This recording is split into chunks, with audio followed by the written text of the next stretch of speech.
Good afternoon. This is All India Radio. I am Valsa Williams and with me is Renu Kataria with the Midday News.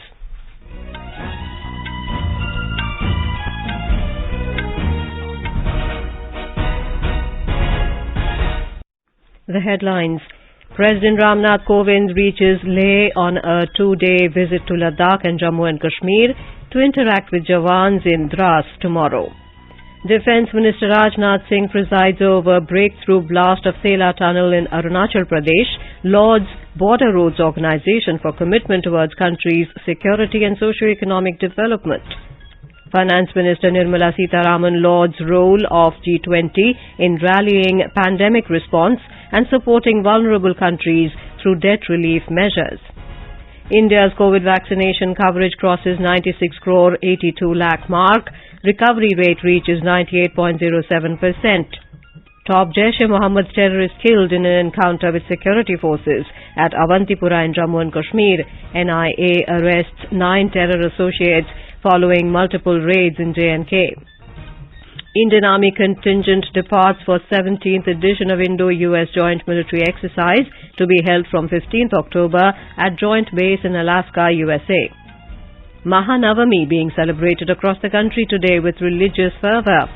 In badminton, Indian men's team storms into quarter-finals of Thomas Cup for the first time since 2010, beats Tahiti 5-0 in a Group C match at Denmark. And in IPL cricket, Kolkata Knight Riders to face Chennai Super Kings in title clash at Dubai tomorrow.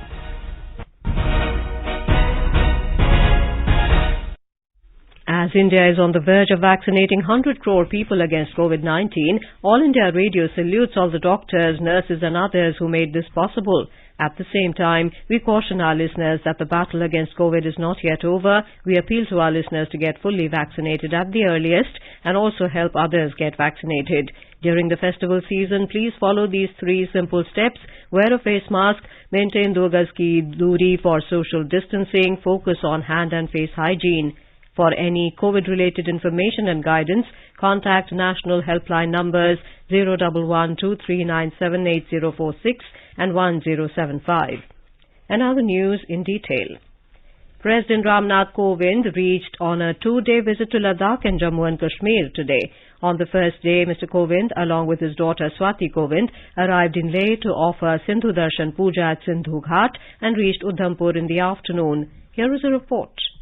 President Kovind, along with his daughter Swati Kovind, offered Sindhu Darshan Puja at Sindhu Ghat in Leh, coinciding with auspicious Navami today. Buddhist monks recited prayers followed by all religion prayers for universal health, peace and prosperity. On arrival at the Ghat, amidst traditional music, President Kovind had given a Ladakhi welcome while CEC Tashi Gyalsan offered Kataks and LG a memento. Mr. Kovind also witnessed a patriotic cultural program presented by school children. President extended invitation to the students to Rashtrapati Bhavan. Before Sindhu Darshan Puja, Ladakh LG R.K. Mathur called on the President and interacted on Ladakh progress as Union Territory. Mr. Kovind would visit Kargil War Memorial in Dras on Friday. The Supreme Commander of Armed Forces would lay wreath at Kargil War Memorial. He will also participate in Shastra Puja to celebrate Vijayadashami on Friday. Ramesh Chandra, All India Radio News, Leh. Defence Minister Rajnath Singh today presided over the breakthrough blast of the Sela Tunnel in Arunachal Pradesh.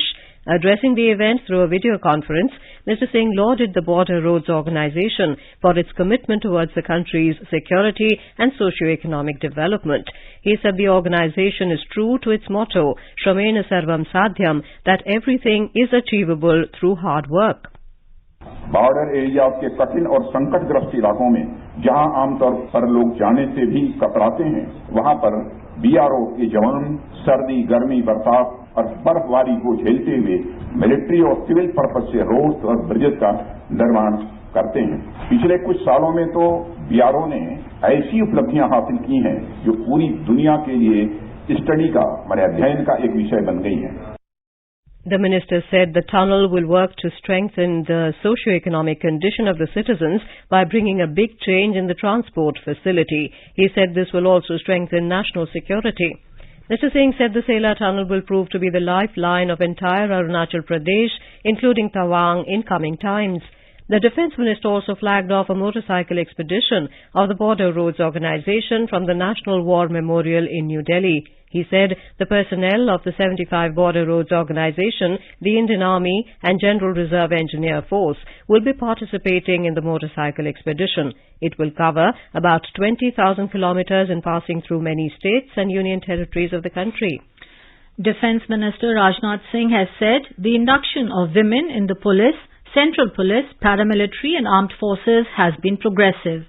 He said the induction of women in military police has commenced last year, marking a major milestone wherein women are inducted in the rank and file of the army.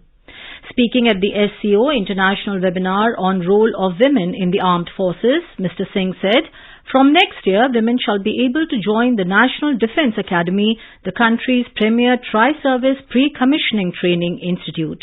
He hoped their greater participation and bigger roles in various tasks of armed forces. The minister said women have proved themselves in every field, competing and excelling wherever they have been involved. He said the Indian Coast Guard has been employing women officers in combat roles, which includes pilots, observers and aviation support services. In the Indian Air Force, they are inducted in all the roles including combat and support. Chief of the Army Staff, General M.M. Naravane, has called on Sri Lanka's Prime Minister Mahinda Rajapaksa. He discussed about enhancing existing defence cooperation between India and Sri Lanka. General M.M. Naravane is on a 5-day visit to Sri Lanka.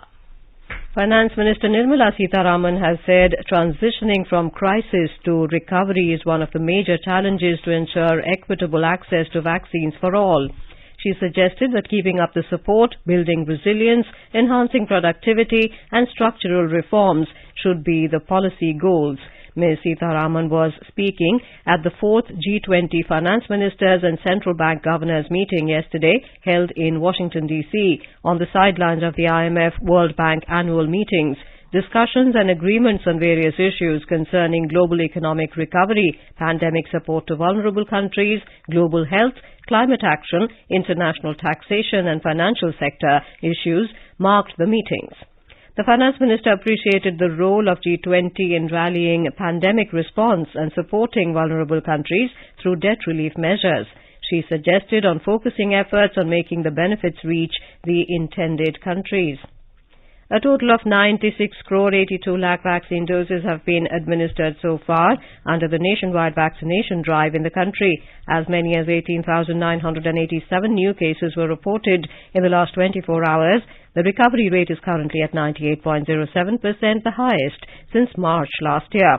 19,808 recoveries in the last 24 hours increased the total recoveries to 3 crore 33 lakh 62,709. Active cases account for less than 1% of total cases, currently at 0.61%, the lowest since March 2020. India's active caseload stands at 2,06,586, the lowest in 215 days. Government has said that more than 98 crore 88 lakh COVID vaccine doses have been provided to states and union territories so far. Union Health Ministry today said that more than 8 crore 89 lakh unutilized vaccine doses are still available with the states, UTs and private hospitals to be administered. As part of the nationwide vaccination drive, government has been supporting the states and union territories by providing them COVID vaccines free of cost. Talking to AIR News, member Niti Aayog, Dr. V.K. Paul said so far 75% eligible people have been vaccinated and now the government's effort is to bring the rest of the population under the ambit of the vaccination process.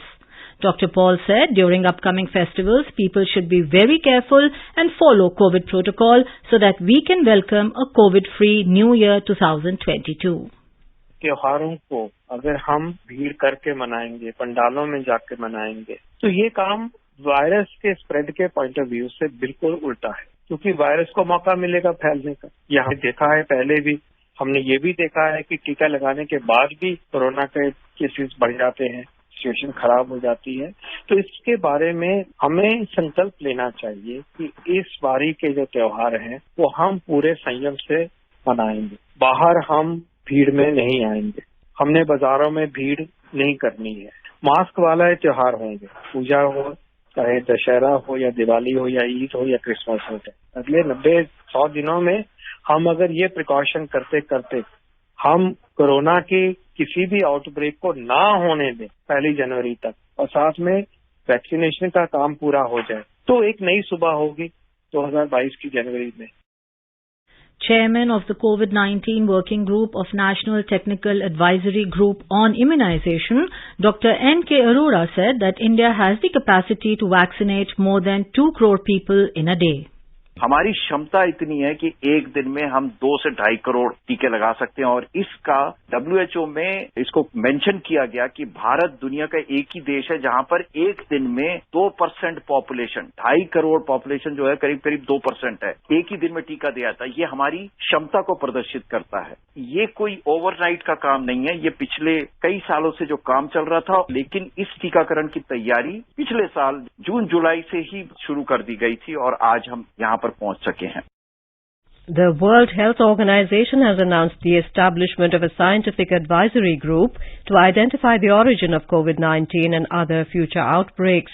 The WHO's Scientific Advisory Group for the Origins on Novel Pathogens, or SAGO, will include 26 scientists from the US, China and about 24 other countries to find the answer to the question of how the novel coronavirus first infected humans. The group will also be responsible for establishing a framework to combat future pandemics. Over 1,000 oxygen plants, pressure swing adsorption PSA, are operational under the PM CARES Fund. The Housing and Urban Affairs Secretary Durga Shankar Mishra has said that of the 1,224 PSA oxygen plants sanctioned by the centre, 1,183 are currently operational. He said the work on the remaining plants will be completed by the end of this month. The ministry said the works on the oxygen plants have been completed in 22 states, while more than 90% of the works have been completed in remaining 9 states. Housing and Urban Affairs Ministry said around 1,200 crore rupees have been spent on installation of these plants. Prasar Bharati is phasing out outdated analog DD terrestrial broadcast. This paves the way for emerging technologies and new content opportunities. Now the viewers can watch over 150 TV channels free of cost on DD Free Dish, a direct-to-home free-to-air service of Doordarshan. The channels include all DD channels and various private and educational TV channels. For any query, viewers can contact 011-2580-6200 on working days between 10 a.m. and 6 p.m. And now, the headlines. President Ramnath Kovind reaches Leh on a 2-day visit to Ladakh and Jammu and Kashmir to interact with Jawans in Dras tomorrow. Defence Minister Rajnath Singh presides over breakthrough blast of Sela Tunnel in Arunachal Pradesh, lauds Border Road Organisation for commitment towards country security and socio-economic development. Finance Minister Nirmala Sitharaman lauds role of G20 in rallying pandemic response and supportive vulnerable countries through debt relief measures. India's COVID vaccination coverage crosses 96 crore 82 lakh mark. Recovery rate reaches 98.07%. Top Jaish-e-Mohammed terrorist killed in an encounter with security forces at Avantipura in Jammu and Kashmir. NIA arrest 9 terror associates following multiple raids in J&K. Indian Army contingent departs for 17th edition of Indo-US Joint Military Exercise to be held from 15th October at Joint Base in Alaska, USA. Mahanavami being celebrated across the country today with religious fervour. In badminton, Indian men's team storms into quarterfinals of Thomas Cup for the first time since 2010, beats Tahiti 5-0 in a Group C match at Denmark. And in IPL cricket, Kolkata Knight Riders to face Chennai Super Kings in the title clash at Dubai tomorrow.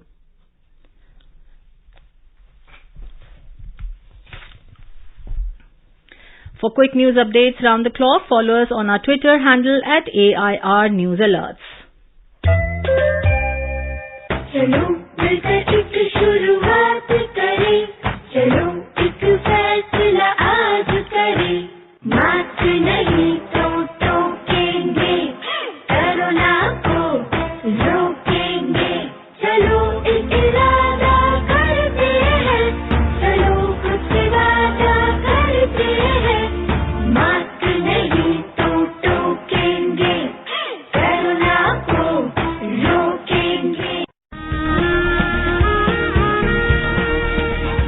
आजादी के अमृत महोत्सव के पावन अवसर पर आकाशवाणी समाचार के कार्यक्रम परिक्रमा में गुरुवार को शाम 4:45 पर सुनिए देश की आजादी की लड़ाई में अपना अमूल्य योगदान देने वाले भारतीय स्वतंत्रता संग्राम के सिपाही की वीर गाथा।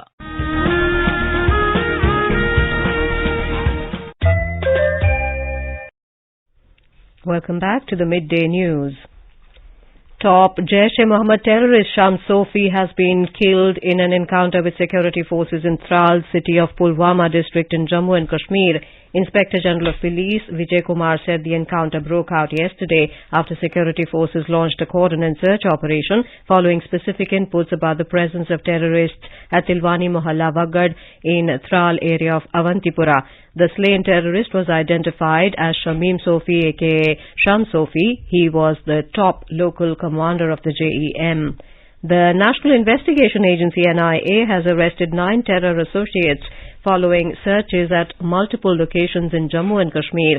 The move comes after NIA registered a case on October the 10th and initiated a probe into the conspiracy to launch terror attacks in J&K and other major cities including New Delhi. An NIA spokesperson said preliminary investigation has revealed that the 9 arrested accused are terror associates or overground workers of various banned terrorist organizations and have been providing logistical and material support to terrorists and facilitating them in their nefarious designs. Several electronic devices incriminating documents and records of suspicious financial transactions were seized during the raids. The Indian Army contingent has departed for the 17th edition of Indo-US Joint Military Exercise Ex-Yudh Abhyas 2021 at a joint base Elmendorf, Richardson, Alaska in USA. The Defense Ministry said as part of the ongoing Indo-US defense cooperation, the exercise will be conducted from the 15th to the 29th of this month. The contingent, comprising 350 personnel of an infantry battalion group, has departed today. The exercise is the largest running joint military training and defense cooperation endeavor between India and the USA. The joint exercise is hosted alternately between both the countries. The previous version of this exercise was held at Mahajan Field Firing Ranges in Bikaner, Rajasthan in February this year. Department of Biotechnology has launched the country's first One Health Consortium. This program envisages carrying out surveillance of important bacterial, viral and parasitic infections of zoonotic and transboundary pathogens in India. Secretary, Department of Biotechnology, Dr. Renu Swarup said that this consortium, consisting of 27 organizations, is one of the biggest health programs launched by Government of India in post-COVID times. Youth Affairs and Sports Minister Anurag Thakur has said that more than 40 lakh kilograms of waste have been collected across the country through Clean India drives so far. The month-long nationwide Clean India Drive to Clean Waste was launched on the 1st of this month. It is a youth-led program being organized in 6 lakh villages of 744 districts across the country through the networks of Nehru Yuva Kendra Sangathan. Prime Minister Narendra Modi has wished good health and speedy recovery to former Prime Minister Dr. Manmohan Singh, who was admitted to the All India Institute of Medical Sciences AIIMS in New Delhi last evening. Dr. Singh had complained of weakness following fever. Doctors said his condition is stable. Health Minister Dr. Mansukh Mandavia visited AIIMS to inquire about the health of Dr. Manmohan Singh. Later in a tweet, the Health Minister wished him a speedy recovery. As our nation celebrates the 75th year of independence, a series of events is being organized by the government as a part of Azadi Ka Amrit Mahotsav.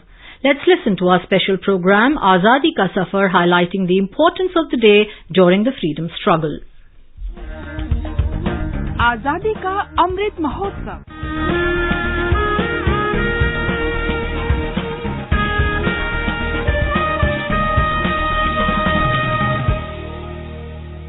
Azadi Ka Safar with AIR News.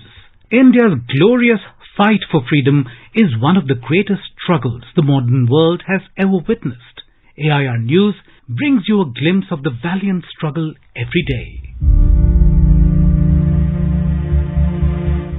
In today's episode, we remember the great freedom fighter and one of the founding members of Ghazar movement, Lala Hardayal, who was born on 14th October in 1884 in Delhi. A widely read person, Hardayal turned down a career in the Indian civil service and with his intellectual acumen inspired many expatriate Indians living in Canada and the USA to fight for India's independence movement. He was associated with Shyam Krishna Verma and Bhikaji Kama. Lala Hardayal studied in the Cambridge Mission School and received his bachelor's degree in Sanskrit from St. Stephen's College in Delhi. In 1905, he received 2 scholarships of Oxford University for his higher studies in Sanskrit. However, in a letter to the Indian sociologist published in 1907, he started to explore anarchist ideas, arguing that our object is not to reform government, but to reform it away, leaving, if necessary, only nominal traces of its existence.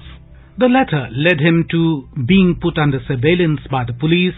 Later that year, he gave up the prestigious Oxford scholarships and returned to India in 1908 to live a life of austerity. But in India too, he started writing harsh articles in the leading newspapers. When the British government decided to censor his works, Lala Lajpat Rai advised him to leave and go abroad. He travelled through France and Germany, disseminating anti-British propaganda and lauding Western science and political philosophy as holding the key to a successful anti-colonial struggle. He moved to the United States in 1911, where he became involved in industrial unionism. Basant Kumar Biswas's attempt on the life of the Indian Viceroy, Lord Hardinge, on 23rd of December 1912, had a major impact upon Hardayal. The Ghadar Party was formed on November 1st, 1913, with Hardayal as its guiding spirit. In April 1914, he was arrested by the United States government for spreading anarchist literature and fled to Berlin, Germany. In Berlin, he became instrumental to the formation of the Berlin Committee and cooperated with the German Intelligence Bureau for the East to fight against the British. In 1987, the India Department of Posts issued a commemorative stamp in Lala Hardayal's honor. We salute the great freedom fighter.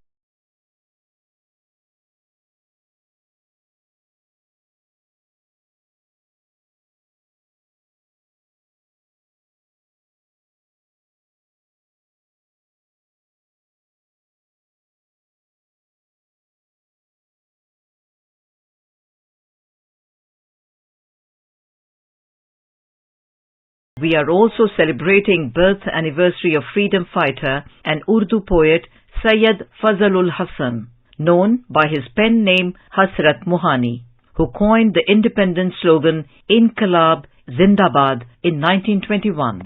इनकलाब एक लड़ाई है जुल्म और नाइंसाफी के खिलाफ. इनकलाब एक हथियार है आदमी पर आदमी का शोषण रोकने के लिए. इनकलाब एक ऐलान है देश के नौजवानों को एकजुट करने के लिए. Born on 14th of October in 1875 in Unnao district of Uttar Pradesh, Mohani, together with Swami Kumaranand, he is regarded as the first person to demand complete independence for India in 1921 at the Ahmedabad session of the Indian National Congress. Hasrat Mohani participated in the struggle for Indian independence and was jailed in 1903 for many years by the British authorities. He was a member of the Indian National Congress for many years and also joined the All India Muslim League, serving as its president in 1919. He opposed the partition of India. After the declaration of the partition plan on 3rd of June 1947, Mohani resigned as a member of the All India Muslim League, and when the division of the country occurred, he chose to live in independent India. Mohani became a member of the Constituent Assembly of India but never accepted any government allowance or stayed at official residences. Instead, he stayed in mosques and used to go to the parliament in a shared tonga. Maulana Hasrat Mohani died on 13th May 1951 in Lucknow. We salute his unwavering dedication to the cause of Indian independence. That brings us to the end of this episode of Azadi Ka Safar with AIR News. See you in the next episode tomorrow.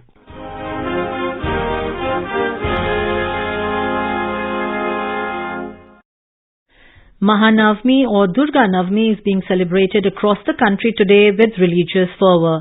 Mahanavami marks the 9th day of Navratri festival. On this day, Goddess Durga is worshipped as Mahisasur-Mardini, which symbolizes the victory of good over evil. The 9th day of Navratri is also dedicated to Ma Siddhidatri. On this day, the goddess is known to bless her devotees with many siddhis denoting fulfillment or perfection. Prime Minister Narendra Modi greeted the people on the occasion of Mahanavami. In a tweet, Narendra Modi has prayed to Ma Siddhidatri on Mahanavami during Navratri and sought blessings for everyone. In badminton, Indian men's team stormed into the quarter-finals of the Thomas Cup for the first time since 2010 after beating Tahiti 5-0 in a Group C match at Aarhus, Denmark. It was a second straight 5-0 win for India, the team having beaten the Netherlands with an identical margin on Sunday. India will now take on China in the final group match tomorrow. In IPL cricket, Kolkata Knight Riders will lock horns with Chennai Super Kings in a title clash at Dubai tomorrow. CSK, led by Mahendra Singh Dhoni, made history by reaching their 8th IPL final. Earlier last night, Kolkata Knight Riders defeating Delhi Capitals in a last-over thriller in qualifier 2 at Sharjah put into bat. Delhi Capitals put up a score of 135 runs for the loss of 5 wickets in the stipulated 20 overs. In reply, Kolkata chased down the victory target of 136 runs for the loss of 7 wickets in 19.5 overs. The lower house of Japan's Diet has been dissolved for general election.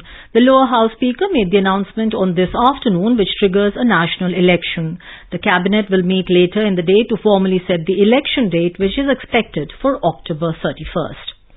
At the stock markets, the Sensex at the Bombay Stock Exchange climbed 429 points or 0.7% to trade at 61,166 in the afternoon trade at 1:50 p.m. The Nifty at the National Stock Exchange advanced 139 points to 18,301. Earlier, both the indices hit another intraday highs during the session. Now let us take a look at the weather update for today. The national capital Delhi is likely to have a mainly clear sky. Minimum temperature was 19 degrees, while maximum is expected to be 34 degrees. Mumbai will have a partly cloudy sky. It recorded a minimum temperature of 24 degrees Celsius, while maximum is expected to be 34. Chennai is expected to have generally cloudy sky with moderate rain. The lower limit of temperature was 25 degrees, while the upper limit is expected to be nearly 34 degrees. Kolkata will have a partly cloudy sky with possibility of moderate rain or thunderstorm. The city noted a minimum temperature of 28 degrees, maximum expected to be around 35. Srinagar will have a mainly clear sky. Temperature will hover between 8 and 23 degrees. Jammu will also have a mainly clear sky. Minimum temperature was 18 degrees, maximum will be around 34. Leh will have a mainly clear sky. Temperature will vary between 2 and 15 degrees. Gilgit will have mainly clear sky with temperature hovering between 5 and 25 degrees Celsius. Muzaffarabad will have a mainly cloudy sky. And now, before we end the bulletin, the headlines once again. President Ramnath Kovind reaches Leh on a 2-day visit to Ladakh and Jammu and Kashmir to interact with Jawans in Dras tomorrow. Defence Minister Rajnath Singh presides over breakthrough blast of Sela Tunnel in Arunachal Pradesh. Lord's Border Roads Organisation for commitment towards country's security and socio-economic development. Finance Minister Nirmala Sitharaman Lord's role of G20 in rallying pandemic response and supporting vulnerable countries through debt relief measures. India's COVID vaccination coverage crosses 96 crore 82 lakh mark. Recovery rate reaches 98.07%. Top Jaish-e-Mohammed terrorist killed in encounter with security forces at Avantipura in Jammu and Kashmir. NIA arrests 9 terror associates following multiple raids in J&K. Indian Army contingent departs for 17th edition of Indo-US Joint Military Exercise to be held from 15th October at Joint Base in Alaska, USA. Mahanavami being celebrated across the country today with religious fervour. In badminton, Indian men's team storms into quarterfinals of Thomas Cup for the first time since 2010. And with that, we end the midday news.